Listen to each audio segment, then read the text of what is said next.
Bonjour et bienvenue au Caso 360 du 26 octobre 2021.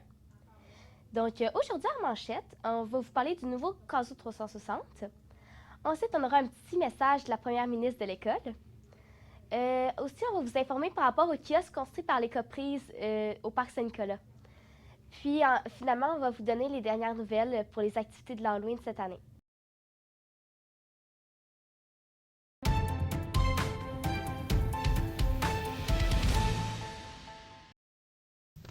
Salut Justine. Allô Élise.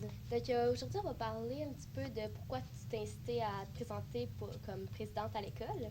Donc, ce qui a été des éléments motivateurs un peu de pourquoi je me suis présentée à la présidence, c'est que premièrement, je suis quelqu'un qui aime ça la politique à l'extérieur de l'école. Ensuite, j'aime aussi le sentiment de pouvoir aider mon école puis amener un environnement de vie joyeux autour de moi puis de pouvoir intégrer tout le monde à propos de ça. Parfait. Et ensuite, que voudrais-tu modifier à l'école en tant que présidente? Ce que j'aimerais apporter comme mes deux projets principaux, c'est premièrement les voyages en autobus pour les sports qui n'ont pas déjà accès. Le football et le hockey ont déjà accès à ce moment-là, mais je trouve que ça peut être de quoi de bénéfique pour tous les autres sports qu'on a ici à Caso. C'est des beaux moments qui rallient les athlètes, puis ça peut juste être positif. Sinon, le système d'exemption aux examens de fin d'année, c'est autant bénéfique pour les profs que pour les élèves. On s'entend qu'on ne se plaindra pas d'avoir un examen de moins, puis les profs, une copie de moins à corriger, encore moins. C'est quelque chose qui peut aussi diminuer le niveau de stress, si on peut dire.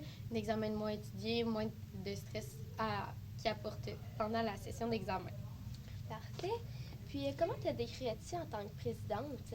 Moi, je suis quelqu'un qui est à l'écoute des autres beaucoup dans la vie. Ça, je trouve que c'est une bonne qualité pour une présidente. Je suis à l'écoute de n'importe quelle proposition que les élèves autour de moi ont apportée pour notre école. Sinon, je suis quelqu'un qui est très persévérante, donc je vais pousser jusqu'au bout mes idées, peu importe les embûches qu'il peut y avoir. Parfait.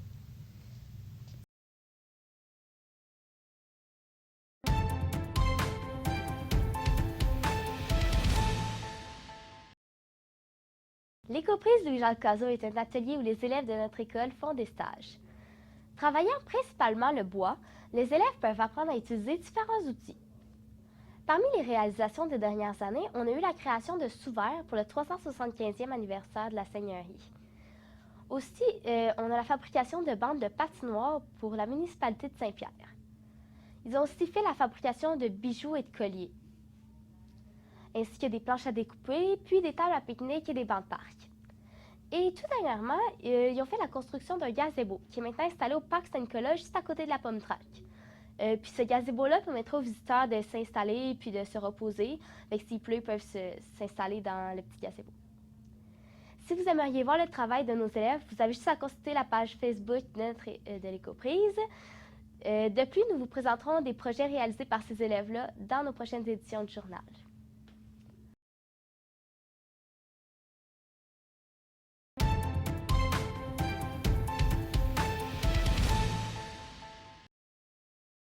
Donc, Justine, j'aimerais savoir plus de détails sur la journée de l'Halloween. Donc, premièrement, ça va être quelle journée qu'on va pouvoir se déguiser? Donc, on va pouvoir se déguiser vendredi le 29 octobre. Si on ne met pas de déguisement, par contre, il va falloir mettre le polo. Puis non, c'est pas compté comme une journée sans polo qu'il faut payer le 2 pour pas mettre le polo. On peut juste mettre notre déguisement. Parfait. Ensuite, y aura-t-il des activités prévues? Oui. Dans le fond, le matin, ça va être une journée de cours. Et l'après-midi, on va avoir des activités. Il va y avoir, mettons, là, ça va être séparé, 3e et 4e période. Et il va y avoir une espèce de volleyball d'Halloween dans le gymnase. On va avoir un photobooth à la cafétéria. Sinon, on va avoir un DJ et des petites activités, des petits jeux dans la grande salle. Je pense qu'il va aussi avoir des activités à la bibliothèque de jeux de société. OK. Est-ce qu'il va y avoir un concours? Oui, le plus beau déguisement, il va faire le défilé comme on fait à chaque année. Sauf que la particularité, c'est qu'ils vont s'affronter entre niveaux pour trouver le niveau qui a le plus beau costume. Ben, quel costume se démarque dans ce niveau-là? Ils vont remporter un petit prix par rapport à ça. Parfait. Puis, est-ce qu'il va y avoir des prix de participation aussi? Oui, si on participe comme il faut aux activités ou on remporte l'activité, on va avoir le droit à des bonbons comme à l'habitude suite aux participations. Super.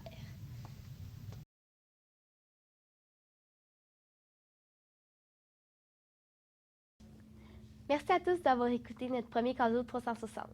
Nous vous reviendrons sous peu avec une nouvelle édition et plein de nouvelles de notre école secondaire.